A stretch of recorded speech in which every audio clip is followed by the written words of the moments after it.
Rasa tak terbalas episode 51. Dania melangkah mendekat, memegang lengannya dengan lembut.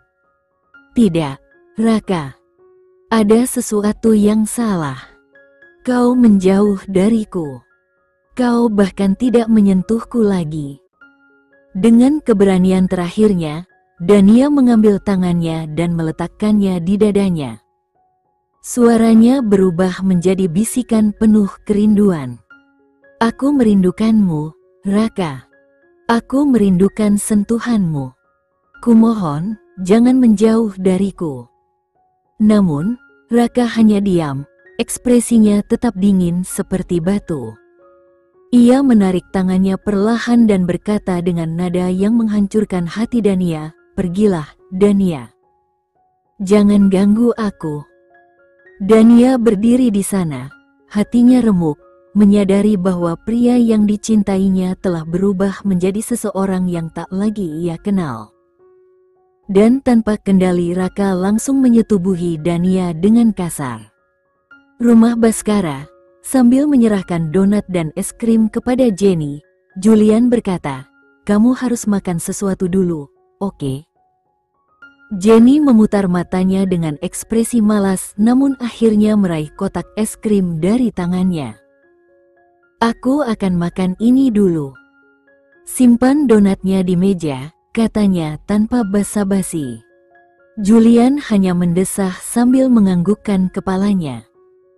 Ia melangkah menuju meja, tapi pandangannya tetap tertuju pada Jenny yang mulai menyendok es krimnya dengan cara yang mengingatkannya pada anak kecil yang bahagia.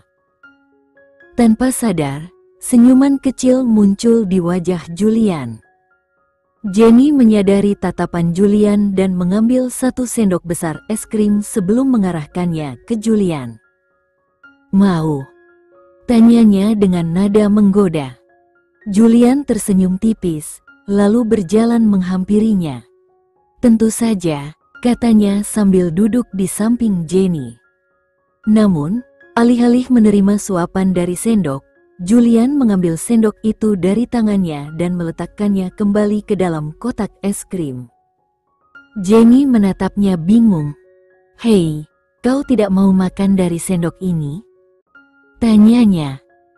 Julian mendekatkan wajahnya ke arah Jenny dan menjawab dengan nada rendah, "Bukan begitu caraku mau menikmatinya." Sebelum Jenny sempat merespons, Julian mencuri kecupan cepat di bibirnya dan berkata dengan santai, "Aku mau makan dari sini." Jenny terkesiap kaget, lalu langsung mendorong dada Julian sambil memelototinya. "Enyahlah, jangan ganggu aku makan," protesnya sambil berusaha menahan tawa. Julian mengerutkan kening pura-pura tersinggung. "Jenny, kau harus menjawab dengan jujur. Mana yang lebih penting, makanan atau suami?" Jenny mengangkat alis sambil menyeringai kecil. "Tentu saja makanan," jawabnya sambil menjulurkan lidah, membuat Julian hanya bisa tertawa kecil melihat tingkah lucunya. Julian merebut kotak es krim dari tangan Jenny dengan cepat dan meletakkannya di lantai. "Kau terlalu sibuk dengan es krim ini," ujarnya dengan senyum jahil. Jenny mendengus, hendak memprotes, tetapi sebelum sempat berkata apa-apa, Julian sudah mendekatkan wajahnya ke arahnya dan mencium bibirnya dengan lembut. Jenny terkesiap, tetapi tak bisa menahan senyum yang terukir di bibirnya. Julian, apa-apaan ini?"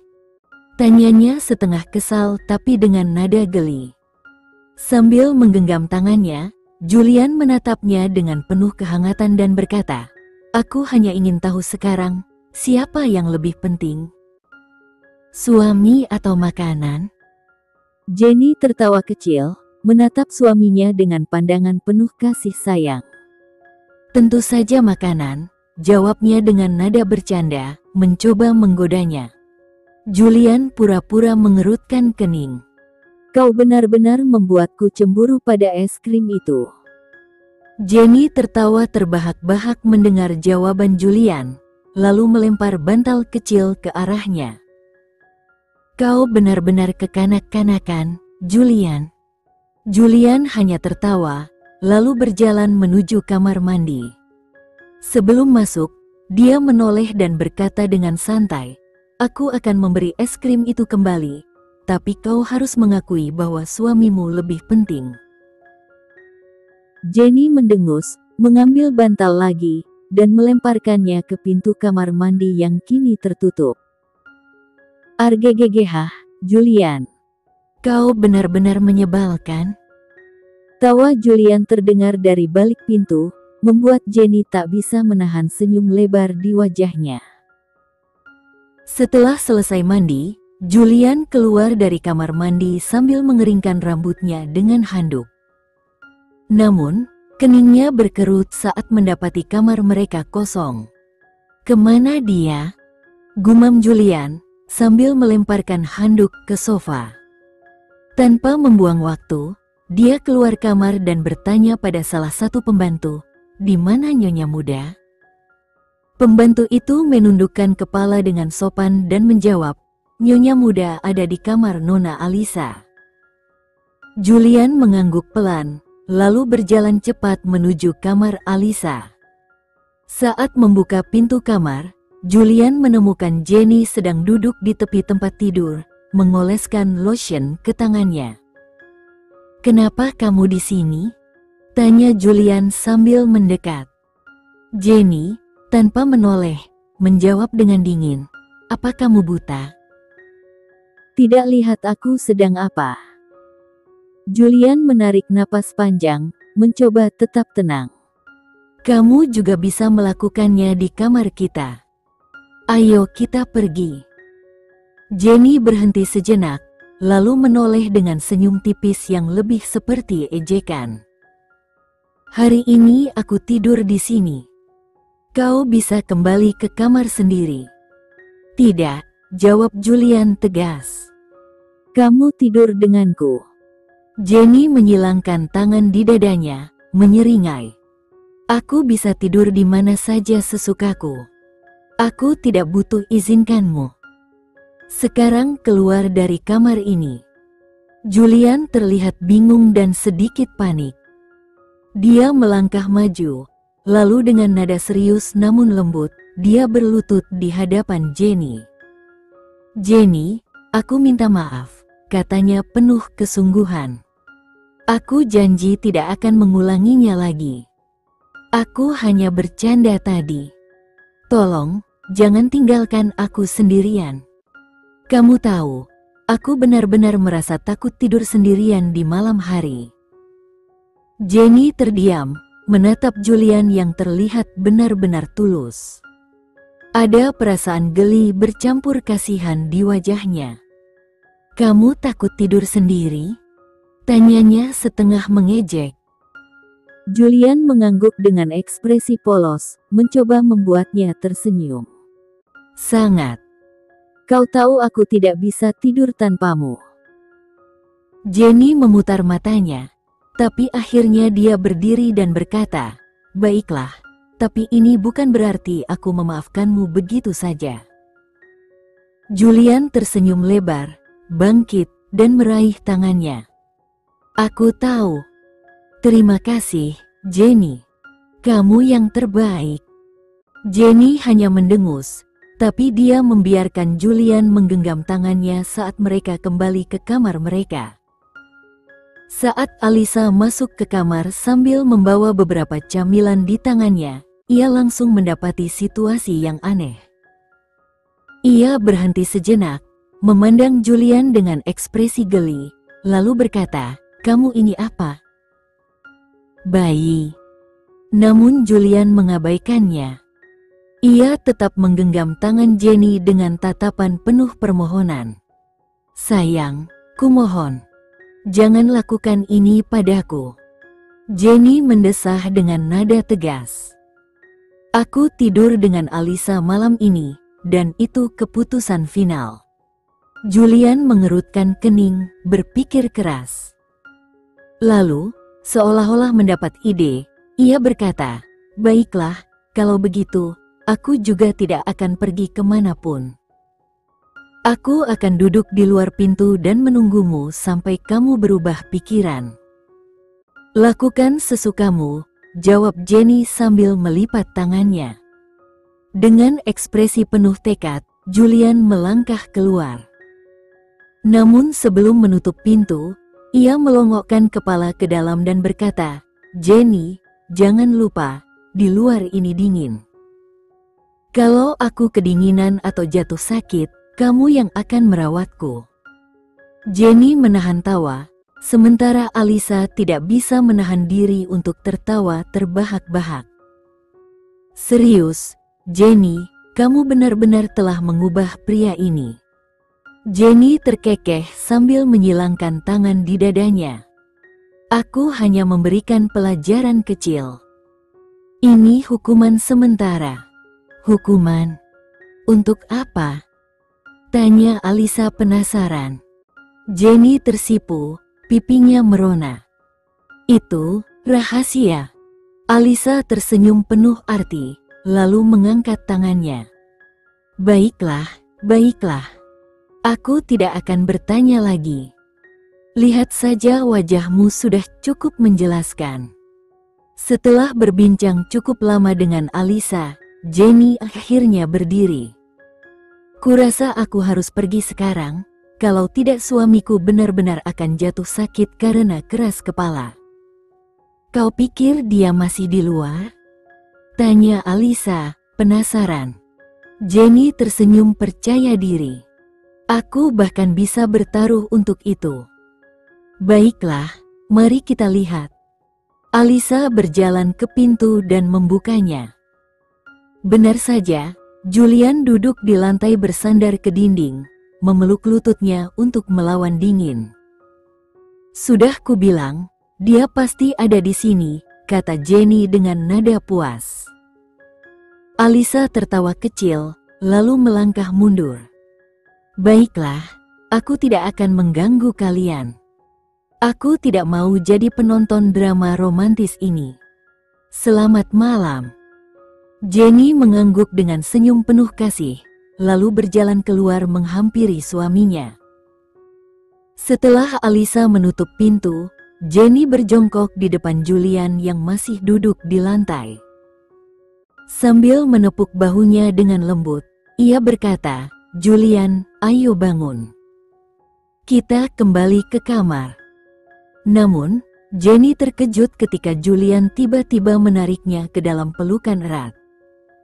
Dengan nada penuh penyesalan, ia berkata, "Aku tahu kamu akan datang. Maafkan aku, Jenny. Aku janji tidak akan membuatmu kesal lagi." Jenny tersenyum kecil dan mengusap punggung suaminya. "Julian, aku hanya menggodamu. Aku tidak benar-benar marah, kok." Menatapnya dengan penuh harapan, Julian bertanya, "Jadi, bisakah kita melanjutkan dari tadi?" Jenny terkekeh dan menjawab, "Tidak di sini, Julian. Ini bukan tempatnya." Tak mau menyerah, Julian mengangkat Jenny dalam pelukannya. "Kalau begitu, kita ke kamar saja," ujarnya sambil berjalan menuju kamar mereka dengan langkah penuh semangat. Rumah keluarga Arkatama, Farah duduk di kamarnya dengan wajah penuh amarah, masih memikirkan ucapan Lorena. Pikirannya terus bergumul. Beraninya dia bicara seperti itu tentang Yuda? "Dia sahabatku, tapi bukan berarti dia punya hak untuk menilai orang yang aku cintai," gumam Farah dalam hati. Lorena, yang menyadari ketegangan Farah, perlahan menghampiri dan menyentuh bahunya. "Farah, apa kamu marah padaku?" tanyanya dengan nada penuh penyesalan. Farah menepis tangan Lorena tanpa ragu. "Jangan bicara padaku sekarang, Lorena. Aku sedang tidak ingin mendengarmu." Lorena menundukkan kepala, merasa bersalah. Dengan suara pelan, ia berkata, "Maafkan aku, Farah.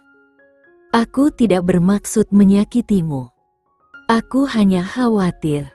Zaman sekarang, pria yang tidak setia sudah jadi hal biasa. Aku hanya ingin memperingatkanmu. Farah menghela napas panjang dan menatap Lorena dengan tegas. Lorena, aku tahu kau peduli padaku, tapi kau tidak perlu memperingatkanku seperti itu. Aku kenal Yuda lebih baik dari siapapun. Dia mencintaiku, dan aku mencintainya. Hubungan kami dibangun atas kepercayaan dan rasa hormat. Perasaannya padaku tulus, dan aku tahu dia tidak akan mengkhianatiku. Lorena terdiam mendengar keyakinan Farah, merasa tidak bisa membantah ketulusan sahabatnya. Lorena menundukkan kepala, menatap lantai dengan penuh rasa bersalah. Baiklah, aku minta maaf. Aku berjanji tidak akan mengatakan hal buruk tentang Yuda lagi, katanya pelan. Farah mengangguk dengan ekspresi datar. Aku akan sangat menghargai itu, Lorena. Lorena mengangguk lagi dan keluar dari ruangan tanpa berkata apa-apa. Namun, Farah tidak berniat mengejarnya. Baginya, apa yang Lorena katakan sudah melewati batas. Ia yakin Lorena salah dan tidak punya hak untuk membicarakan kekasihnya dengan cara seperti itu.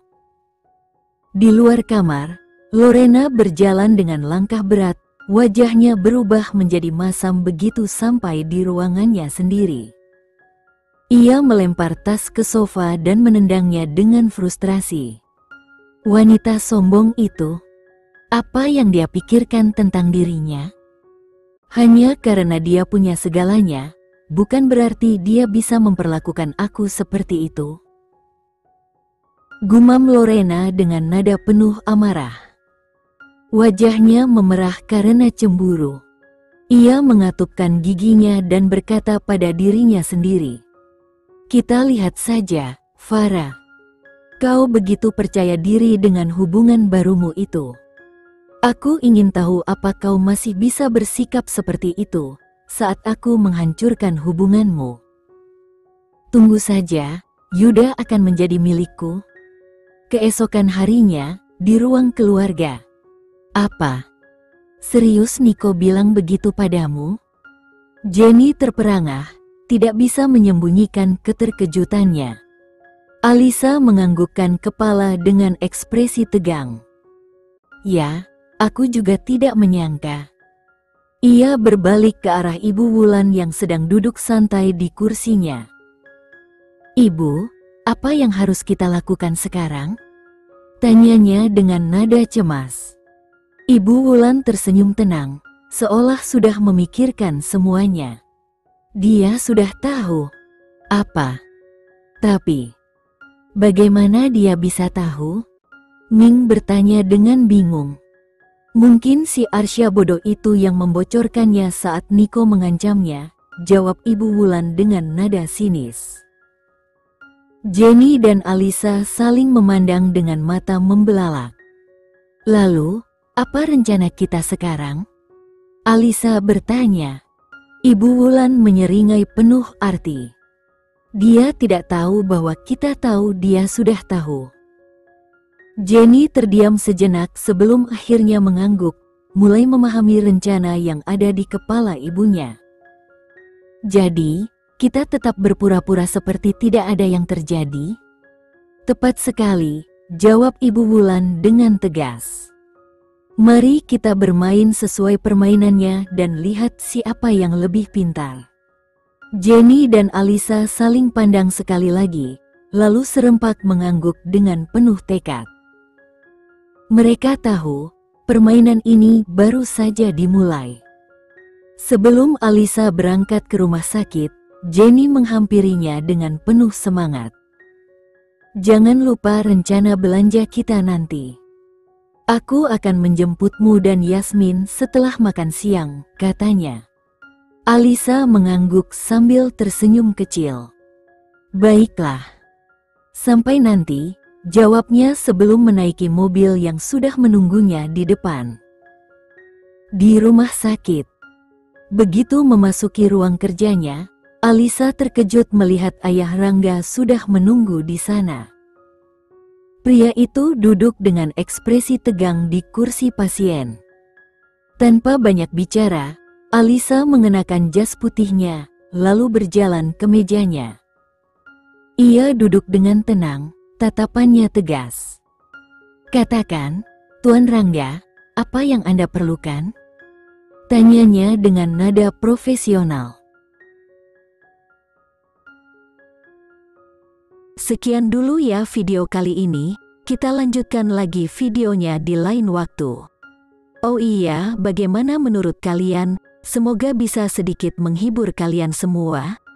Untuk teman-teman yang baru nonton, jangan lupa subscribe ya, hehehe. Dan kalau teman-teman ada yang ingin gabung langganan, bisa langsung gabung saja untuk dapat fitur yang menarik dan sedikit membantu Mimin. Terima kasih banyak sudah menonton, sampai jumpa lagi, bye bye bye.